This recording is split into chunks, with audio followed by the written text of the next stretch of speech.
housekeeping remarks to make, but before we get into those, we'd like to present to you the results of your opinions that we began with yesterday in that survey that you turned in.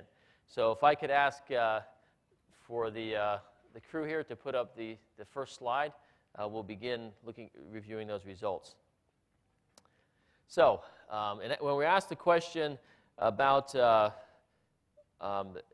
how the risk is relative to a year ago, almost everyone, 93%, an overwhelming number of participants felt that the cybersecurity risk is higher this week than it was a year ago, or this year than it was a year ago.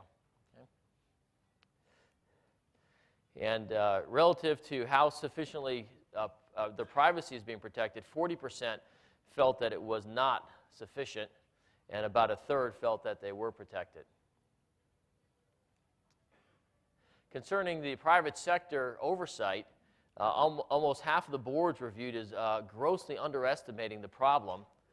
And if you combine the other concern about being confused about it, you have about two-thirds, the understanding of about two-thirds of the boards not really being effective in understanding what the problem is. Okay. In terms of the maturity of how governments are dealing internationally, the sense is here that governments are in early stages of being committed to cooperating internationally. So a good sign, it wasn't that there was not any progress being made, but it's still in the very early stages here yet. 45% believe that their country can defend itself against cyber attacks. We'll be posting these statistics and also the other options up on the website. And from recollection, I didn't have a chance to do the research yet on the previous surveys, but I think this number is higher than what we had seen in the previous surveys. But we'll post them up, and you'll be able to see that. This is one of the most interesting questions to me that we've been asking this at the summits, and that's how do people view cyberspace? And you know, in this question, if you remember, it says we ask that cyberspace is it a truly new society that has its own new rules, or is it a partially new society that deserves some of its own new rules, et cetera? And we always seem to get a very wide distribution of people's views on this. So here we have 27% saying it's all new rules. About a quarter of the people in the audience thought that cyberspace is a completely new domain where it's all new rules. 37% some new rules. So you see, well over half of the participants thinking it's majorly is something new, and about a third thinking it's old rules. So that to me is a very fundamental perspective on how we're looking at policy. I think we need to consider those perspectives, and that's consistent with what we've seen in the previous years. So, all right, thank you for that. Two simple changes in the agenda. One is that there are two sessions that dealing with the financial sector interests that are going to be combined this afternoon. They're going to take place in the first session, so following this panel. The one on operational risk and emergency preparedness for a major financial crisis will be chaired by Phil Venables and Goldman Sachs, and it will be championed by Andy Bach of Juniper Networks, formerly the New York Stock Exchange. The other change is that Peter Kassenfeld, who's on your agenda as chairing the next session, was called to some emergency business, and another one of our board members, Bob Campbell, has offered to step in for us. So please join me in welcoming this next panel, particularly Bob, for stepping in on short notice to do this. Thanks, Bob. Okay. Good. Well, Carl, thank you very much. I'm Bob Campbell. We'll be chairing the panel. This morning's panel focuses on opportunities for improved international cooperation and governance around the cybersecurity issue.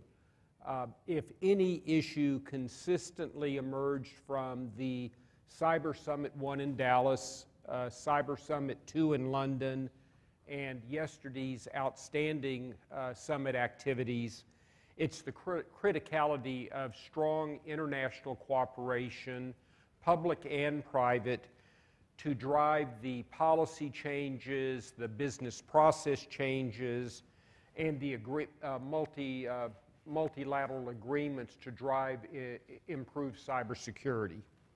We're blessed this morning with an extraordinary panel of eminent thought leaders globally on the topic, and very much looking forward to their perspective. Format-wise, I'm going to introduce up front each panel member. We will then tee up at least one question to each panel member. They will all be available during the morning, so certainly can get into further questions and discussion as the summit progresses today.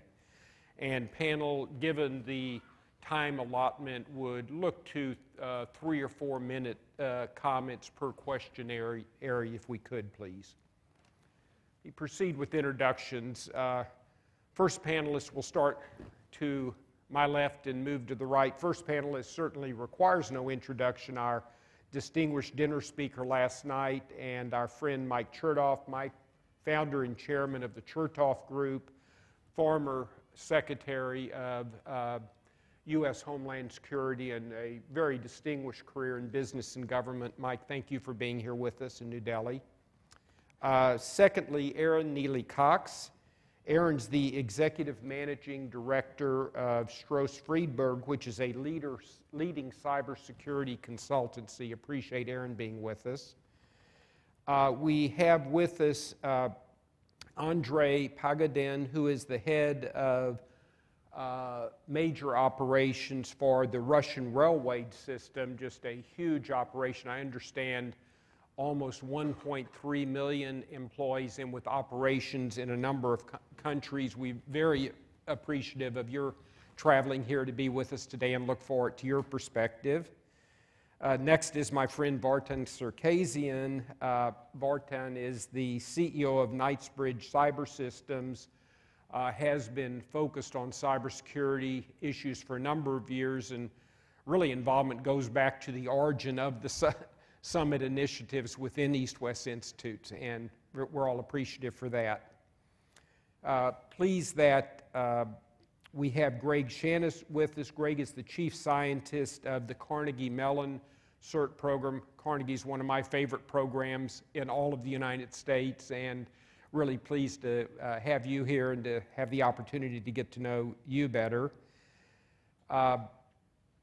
We have Zhou Yonglin with us.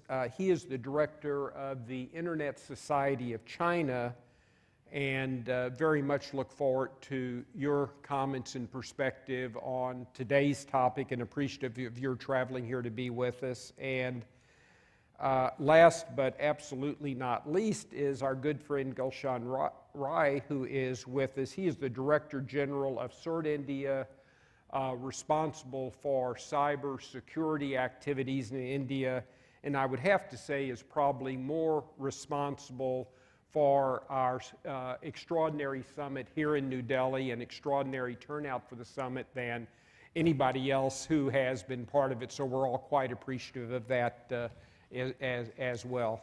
Big thanks to you. Now, would like to move to some questions for each of the panel members. Mike, if we could, I think we'll start with you. Given the overall topic for this morning, I'd be interested in your perspective on what grade you might assign to multinational cybersecurity cooperative efforts to date, and if you could pick an area or two to really drive enhanced performance, which ones would you put at the front of the line, please?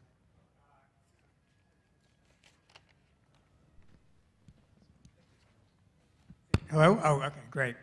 Well, thanks. I guess I would say, overall, I would describe this as kind of a fair to middling prospect, in the sense that I think we have not really accomplished what we need to accomplish in international cooperation, although I think there's some obstacles and challenges that frankly explain why it's been difficult. I'd say an area we've probably made reasonably good progress in is the criminal law area, at least as it relates to cooperation among some countries. You know, we do have a lot of signatories to the convention that deals with cyber criminality. We've had a good deal of cooperation, global cooperation, in bringing down some very big cases. It's a little uneven. There are parts of the world, frankly, where there's a lack of capability and maybe a lack of interest in enforcing the law. But this seems to be an area where we've made some progress, and frankly one where I think that there's generally speaking, a common interest that we can build upon. An area that I think has been less satisfactory is on reconciling the various legal regimes that apply regionally and even nationally to cyberspace. And a classic example is the issue of privacy, or the issue of what kind of data the government can require you to give and under what circumstances. And we talked about this a little bit in our breakthrough group. But even as between the United States and Europe, which are two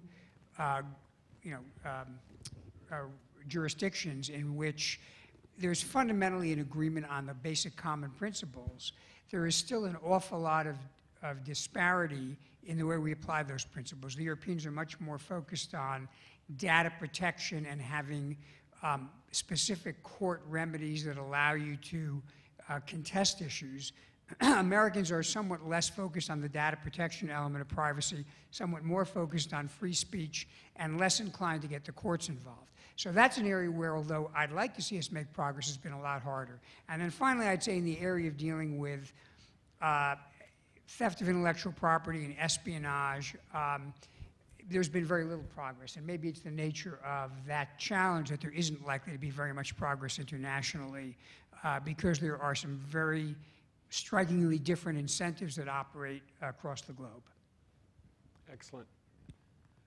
Am I correct that we might be able to look for some further discussion on break this morning as we continue today's discussions? Yeah, I think we definitely so. Great. Yeah. Great, thank you. I'm going to skip around a little bit. We have, as I described in the introductions, 3 individuals with significant CERT leadership roles. I think I'd like to go to them individually, and then we'll come back to our remaining panelists. Greg, if I could maybe go to you first. Very interested in your perspective on both the international cooperative implications of the discussions here at the summit, also perspective on how scalable some of the ideas coming out of both the summit and your experiences at Carnegie might be. Okay, thank you very much. The challenge is to go from individual personal relationships to a process that allows for a continuous exchange of important information as opposed to an exceptional exchange of information. When the CERT was, in Carnegie Mellon was first stood up in 1988, it was in response to an immediate threat, the Morris worm at the time. We were able to quickly establish the relationships that were needed to mitigate that threat. Most of it was within the United States at the time, but what we've learned over the years is that there's always an important element of trust. And so the real challenge is building that foundation of trust. So this conference has been, in my mind, exceptional at providing that basis for the more formal processes that the bilateral government interactions, as well as government to government, more group interactions. One thing I would point out in terms of as a model for learning some important lessons about scalability for international collaboration would be the defense industrial base work within the United States. Many companies consider themselves a country unto themselves, and so many times we experience, as we try and have the government and these individual companies share information, run into some of the same challenges as large countries might, and small countries. What we find is a particular challenge is how to scale. How do you scale from a people-oriented basis of trust and information exchange to more process exchange? With the defense industrial base, it started out with a few dozen. They're now trying to scale to a few hundred. The goal ultimately is on the order of a few thousand organizations that are part of national defense, critical infrastructure protection, and Homeland defense. So that's a place to look for experience in scaling. It is difficult, but it does start with trust, and it does start with the sort of bilateral, face-to-face discussions that are being supported here. Great, thank you. If I could go to our other panelists with significant CERT leadership roles. Gulshan, you obviously lead the activities here in India have played an integral role with the summit. We'd be interested in your perspective on some of the ideas which you see emerging from the summit, which might have the effect over time of promoting countries working more effectively together on cybersecurity issues, please. Thank you, Bob. I must thank you for the gracious word you spoke about me. It's a wonderful experience, and I must thank EastWest for inviting us to be on the panel. There are 4 aspects which are now shaping the entire cyberspace. One is the connectivity, the second aspect is the mobility, the third aspect is the social media, and the fourth aspect is the consumerization. Whole thing is getting more consumer oriented. You see, you can send any text, any file from iOS to Android or to any other operating system or Windows, you can send it there. It's a very, very mind-boggling kind of things there.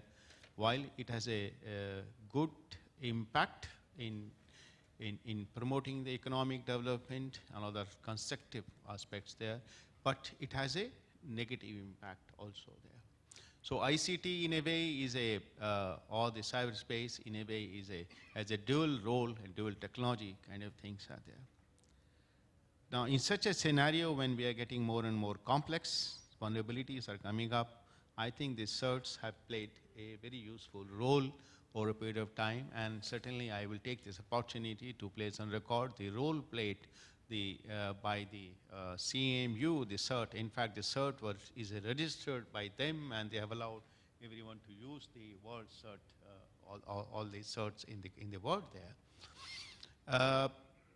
The CERTs, they have been preparing themselves for a long time. It's not true with the Indian CERT came up in 2005, but all along all CERTs there. And to face the challenge of what now we started realizing it. At the CERT, we are cooperating with each other. There is a Asian Pacific Forum there where all ASEAN countries are member of the CERTs there. There is a US CERT, there is a EU CERT is now forming up there. In fact, the cooperation among those CERTs has been far more greater and more transparent than what you can see the international cooperation among the countries there. In my opinion, the CERTs will have to drive the countries to have a more meaningful international cooperation in this area of cyberspace, which we have been discussing in this forum. The minister made a statement, our minister in the opening keynote address, and many other speakers made the case for the international cooperation in the cyberspace. At India, we have been very closely working, as I said, with the US CERT. We have been working very closely with the Asia Pacific CERT. Though I am meeting Greg for the first time, or the Zhou on this panel for the first time there, but we have been cooperating each other in a very, very regular manner, and in trying to breach the vulnerabilities, in trying to disable systems or the bots there, and that interaction and forums is going on for quite some time, and it keeps us abreast with the vulnerabilities which are happening there. Now, forum like this, EWI this, it gives a opportunity to share our views, exchange our views, and set up the goals, set up the cooperations agreement in this area to move further. The cybersecurity is a global issue, and therefore we need to find a global solutions there. And forum like this help us to find a global solution to put forward each their view. I mean, no matter the people may have the extreme views, the countries may have extreme views, but it helps to understand better the issues there and move forward. And I'm very hopeful. I have attended the London conference. I'm seeing this conference also. It's a great job, and a great amount of work has been done. I understand how our friend John Morose and Carl has been doing the work. I really appreciate mind-boggling things. But I think forum like this, it's better we share our CERT experience there. We have been doing the cyber exercise with the Asia Pacific CERT, with all countries participating there. twice in a year.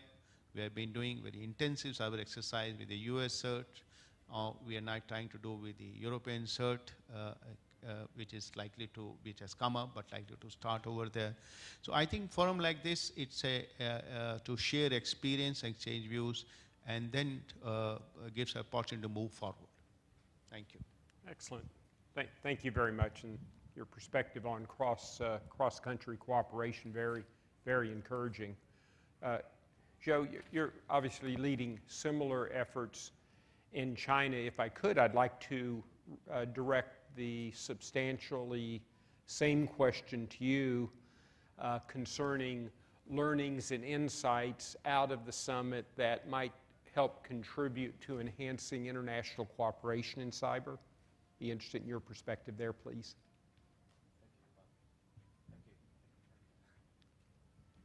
Thank you. And as we know, CERT is the national CERT of China, which has been established for about 10 years. And 10 years ago, the internet industry in China is just beginning to grow up. And at that time, for CERT, we don't know what we can do. We don't have enough knowledge about to be a very responsible and a very functional national CERT. So we learn from others. Where we learn from? We learn from US CERT, we learn from CCC. CCC have very good materials and experience on that. And we learn from the European CERT, learn from Japan, learn from Korea.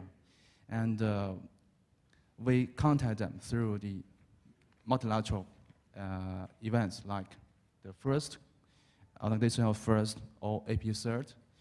And later on, when the internet industry has grown up to a very high level, the number of the internet users, online computers, and online systems also will be a very big number.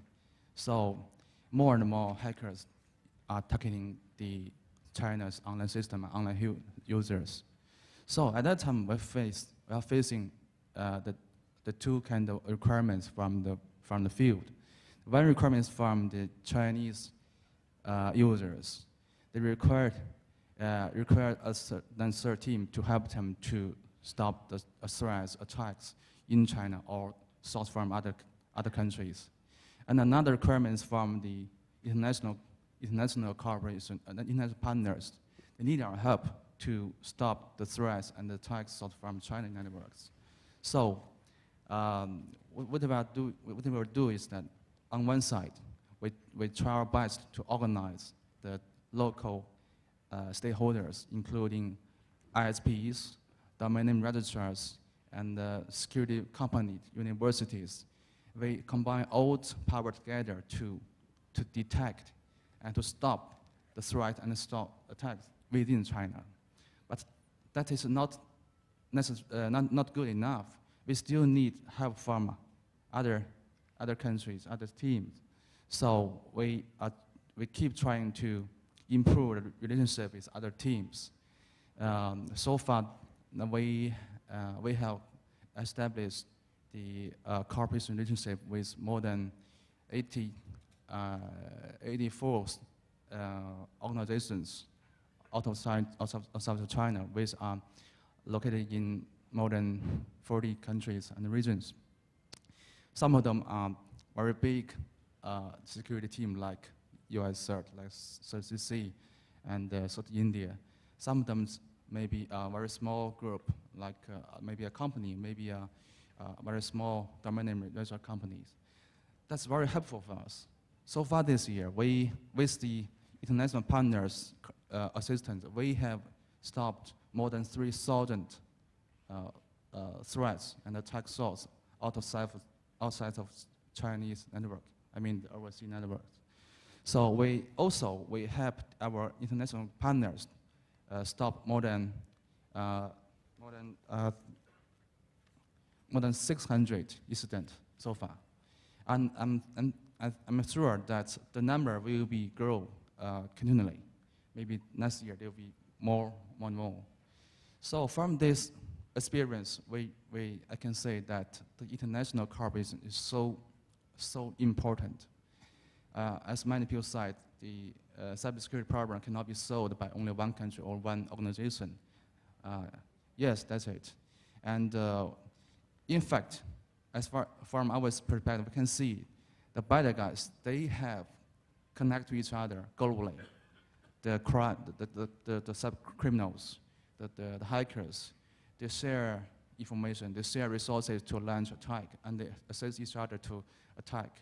The attack may come from one country to another and then go back. So if we just talk about the attacks just from the IP addresses source, IP addresses location, country by country, that's not meaningless, there's no use. What we need to do is we try our best to contact each other and build some kind of trust. We help each other.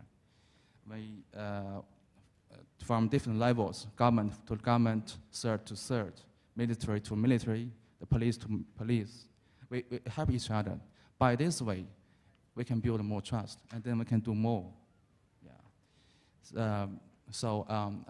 I'm honored to be here to join the conference, and I'm very glad to meet a lot of friends, experts here, and since we are very glad to cooperate more with other teams. Last night we had a very good talk with Dr. Rai about how we can improve our cooperation in the future between China and India CERT.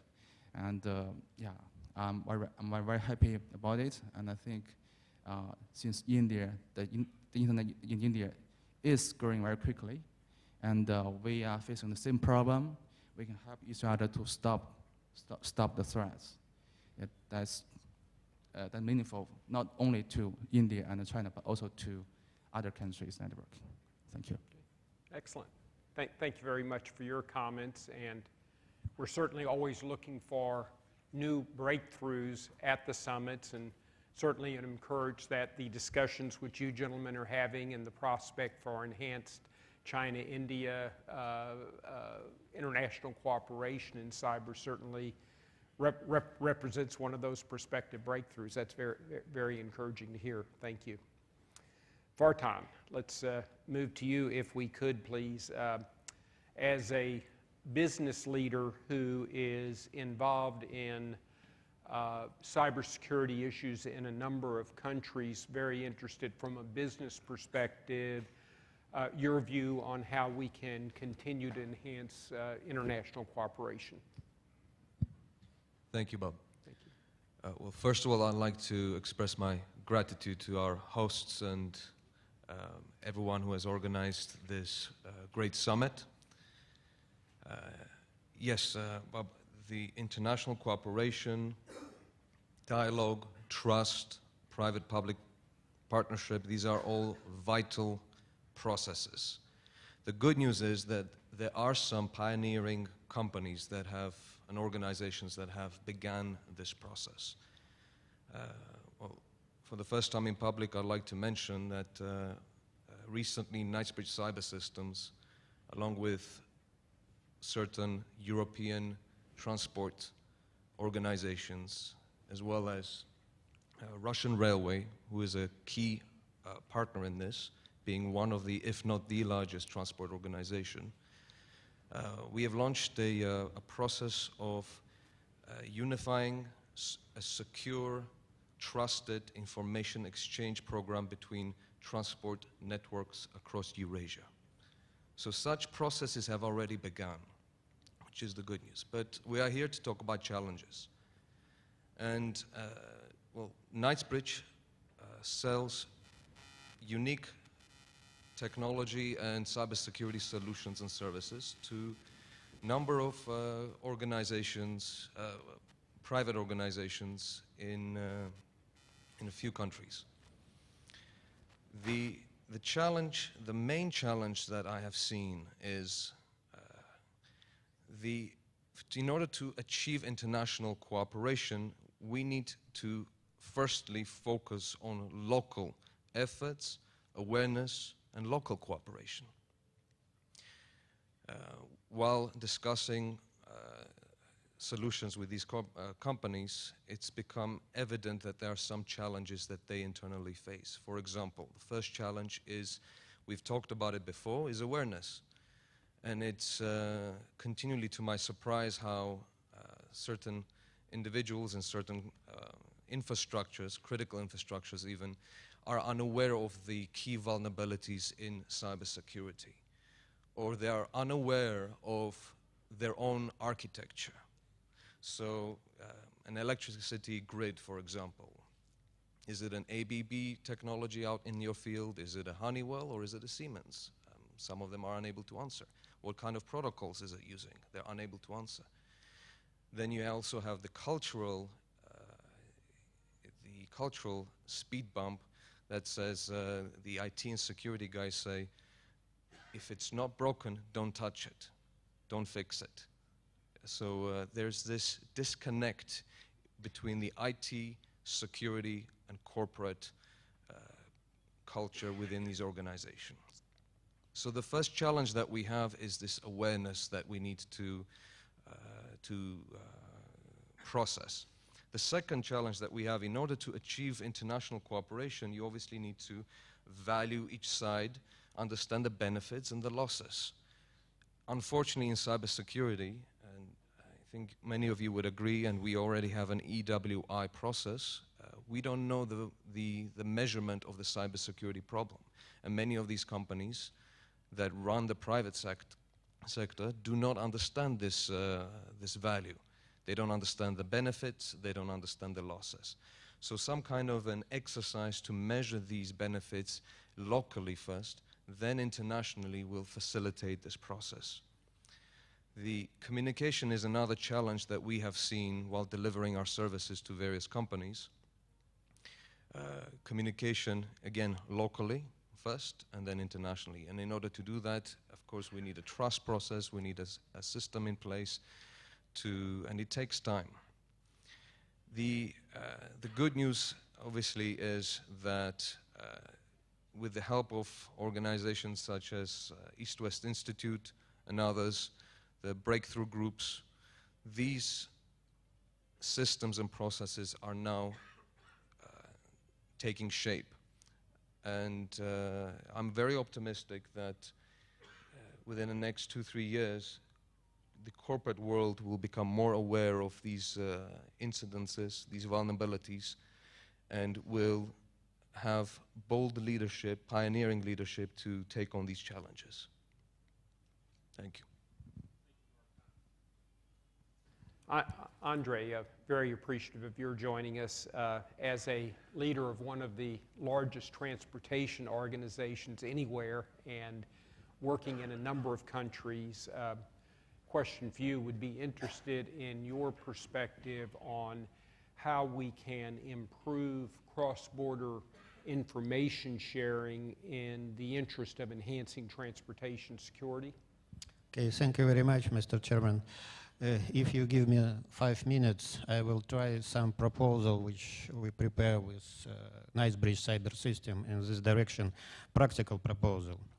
Russian railways pay considerable attention to the information protection of automated management system. Based on regulation developed in compliance with the requirements of the Russian Federation law, there are ongoing activities aimed at minimizing and neutralizing threats to information security and preventing cyber attacks on automated system.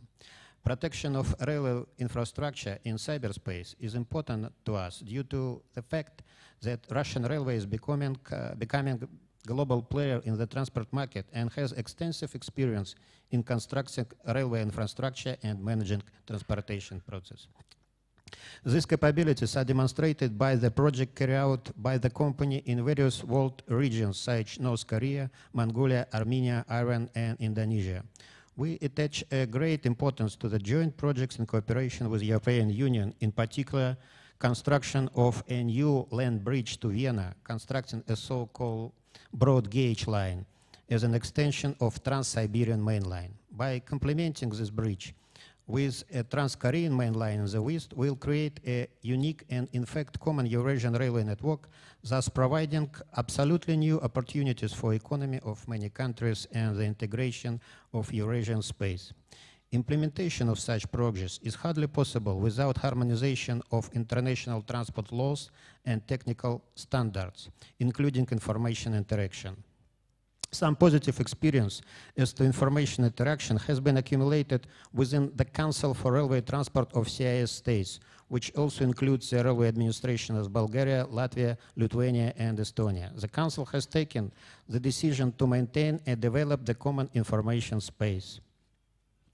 As early as 2008, within the Council meeting, the heads of the railway administrations of Russia, Kazakhstan, and Ukraine signed an agreement on electronics data exchange in the international railway freight transportation.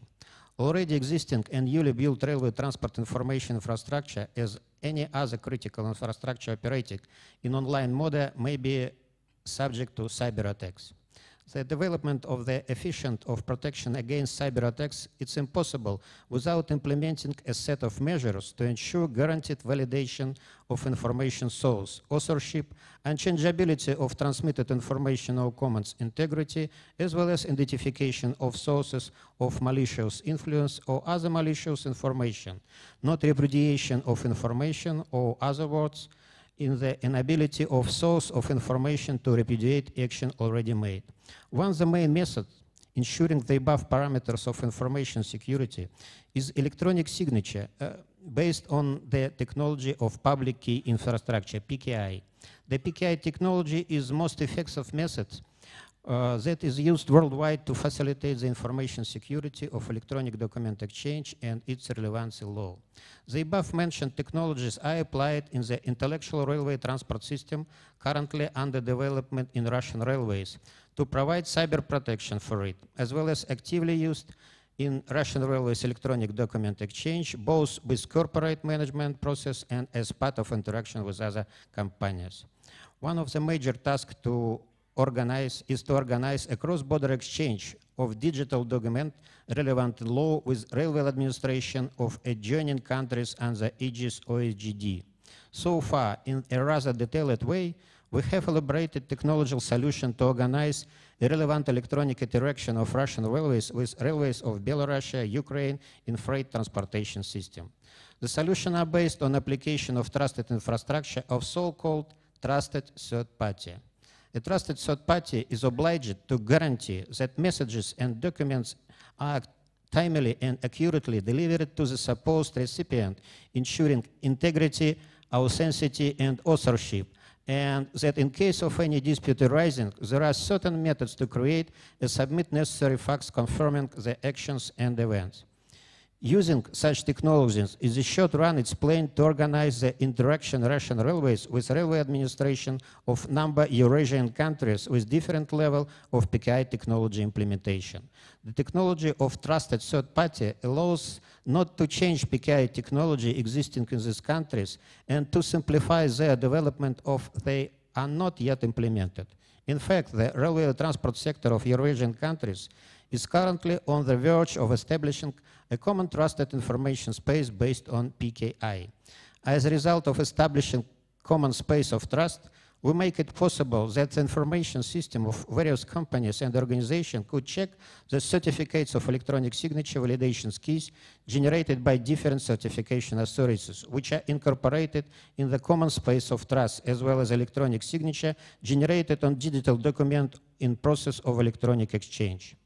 Russian Railways, in cooperation with Knightsbridge Cybersystem, puts forward an initiative to establish common trusted information space of Eurasian railways using public key infrastructure, as well as trusted third party appointed by railway administration in each country and acting as part of common structure that will be an organizer and coordinator of common trusted information space. Such structure, hereinafter the organization, shall be a cross-border entity and shall be represented by its member or representative offices in different jurisdictions.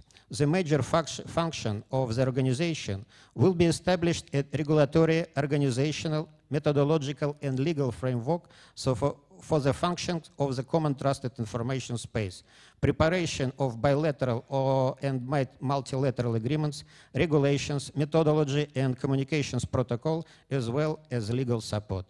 Relation with certification authorities and other entities which are not members of organizations shall be regulated by respective agreements that could be made both the organization itself and by another entity at the same jurisdiction. Mutual liability of all participants shall be provided by charter, respective contract, as well as liability insurance provided for each participant for organization. In our opinion, the development of common trusted information space of Eurasian railways will be lay the basis for jointly protecting against cyber attacks on the common Eurasian railway network as critical infrastructure. Thank you. Thank you, Andre, and we'll certainly work to have the experience and suggestions reflected in the conference summit proceedings. Erin, would like to move to you. Would acknowledge we got started a little late, so do not want to shortchange you at all on time allotted to you here, but have a question for you as well. You're leading the breakthrough group a little earlier today dealing with measuring the cybersecurity issue. Would be interested in your perspective on some of the implications coming out of the planning and preparation for that activity on issues of international business cooperation around cybersecurity, please. Yes, thank you, Bob. And so in terms of EWI's efforts on measuring cybersecurity, you know, we heard from Vartan that this is an important issue for many of private sector companies. We know that we're spending billions of dollars every year to respond to the cybersecurity crisis. But what we don't know is whether or not it's having any effect at all. Are we better off? Are we worse off? We certainly hope that we're better off. We certainly hope that that allocation of resources means that we're in a better position than we were. But we really don't have any metrics, any solid, robust analysis into that area. And even the cybersecurity survey that the attendees of this very conference took suggest that 93% of you believe that the problem is worse this year than it was last year. And you know, one can argue that that is a good statistics because many of us are on the front lines trying to resolve the problem, and one could certainly argue that it's a skewed statistic because it's not representative of the entire private sector population. So in my own experience at my firm, helping private sector clients respond to intrusions, I certainly have experienced a significant uptick in compromises in the private sector, and you can understand how these are trending in certain sectors that are being targeted, and certainly in the last few years a rise in what Secretary Chertoff spoke of last night, the rise of hacktivism and the rise of organized crime in these areas, as well as the continuing theme of economic espionage. So I think private sector CEOs, though, need more metrics in this area. I mean, one would agree that a CEO would not be making a sound decision if he just went on his own sense of whether he was making profits or he felt like his return on investment was good. He's going to want to rely on solid metrics. And I think in the area of cybersecurity and risk, we ought to expect metrics as well. So I think metrics in this area are valuable. They can provide the private sector with insight into their industry and into their trends. I think they can provide a better basis to justify the allocation of resources. And so I think EWI's work in this area is going to be very significant. And we're going to be having a breakthrough session later on this morning to really dig into the problem of creating the metric and the implementation of the metric. Also, I should mention that EWI is going to be pushing out their white paper before the end of the year in this very important area. And so I'll just sum up in saying that, you know, the idea of a quantitative metric is a simple one, but it's very challenging in its implementation. I think we have some challenges to meet, but we're looking forward to utilizing the collective wisdom of this group to meet those challenges. And I think the panel can agree that we would all be in a better off position to meet the challenges of cybersecurity and risk by having this robust metric. Great. Thank you, Bob. Thank you, Erin. This completes our first plenary session of day 2. I'd like to thank each of our distinguished panel members for their preparation and their time. I'd like to apologize for needing to truncate a few of the time allotments given the size of the panel with the time available, but I think we had some very fertile ideas, very encouraged by several of the comments, including from our colleagues in China and India, around continuing to expand opportunities for multinational cooperation. We are going to move next to our 3 concurrent breakout groups. To keep things on schedule, ought to proceed fairly quickly in that direction. Immediately after the first round of breakthrough groups will be a networking break for everyone. Thanks for your interest and attention. Thank you. Thank you very much. Thank you for your comments. My Those were pleasure. excellent. Those were excellent.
Public Administration School had asked me about coming to speak. If that happens, I'd love to get out and see what you guys are doing as well. Because we'd be glad to, host you for some discussions. Part of my goal is to